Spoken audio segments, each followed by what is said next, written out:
Nah, muslim ini disyaratkan untuk bisa i'tikaf. Dalam definisi tadi dua syarat. Yang pertama, la ghusla alaih, tidak ada kewajiban mandi atasnya. Yang kedua, berakal walaupun usia tamyiz. Nah, kita jabarkan. Yang pertama, tidak ada kewajiban mandi atasnya. Yang disepakati oleh ulama, kewajiban mandi atas muslim itu ada di 3 konteks. Pertama, karena junub. Kedua, khusus muslimah karena haid, selesai haid. Ketiga, khusus muslimah karena selesai nifas. Maka kalau seseorang lagi junub di rumahnya, maka jangan ke masjid dulu untuk i'tikaf, melainkan dia mandi junub dulu baru ke masjid. Oke.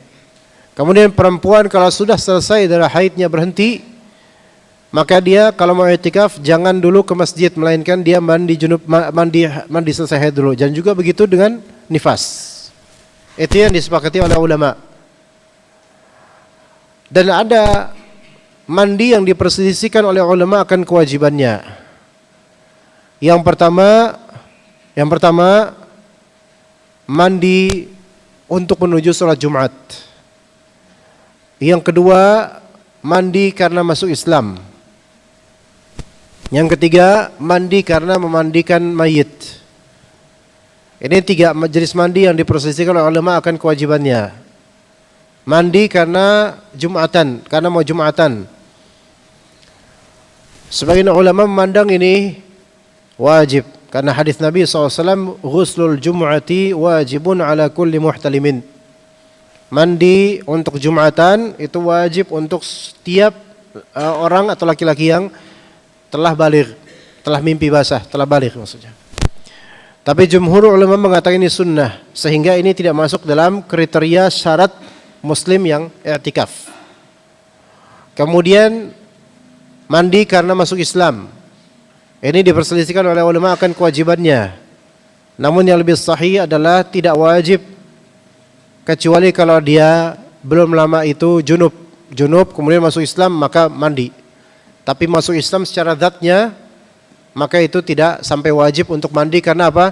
Di zaman Nabi banyak para sahabat dulu masuk Islam, tapi tidak diriwayatkan mereka semua mandi masuk Islam, sehingga ini dihukumi sunnah, tidak wajib.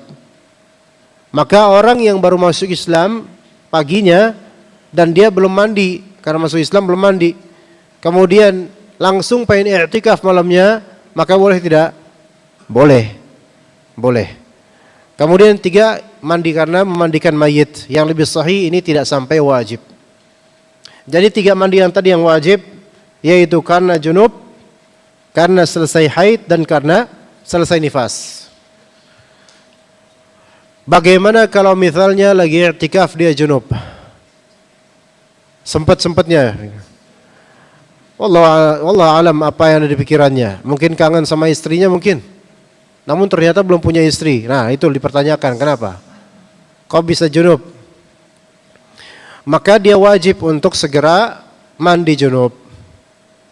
Dan mandinya di mana? Di kamar mandi masjid. Mandi junub. Ya, kemudian dia teruskan i'tikafnya. Taib. Jadi yang kriteria pertama, tidak ada kewajiban mandi atasnya. Kalau ada kewajiban mandi atasnya dan dia masih di rumah, maka jangan dulu ke masjid untuk i'tikaf, melainkan tunaikan mandi itu dulu, mandi wajib itu, baru kemudian ke masjid. Karena masjid ini tidak boleh ada orang junub yang boleh masuk, kecuali lewat. Juga perempuan haid dan nifas, menurut jumhur ulama, tidak boleh perempuan haid dan nifas ada di masjid. Untuk diam di masjid tidak boleh, menurut jumhur ulama. Sebagai kehati-hatian juga.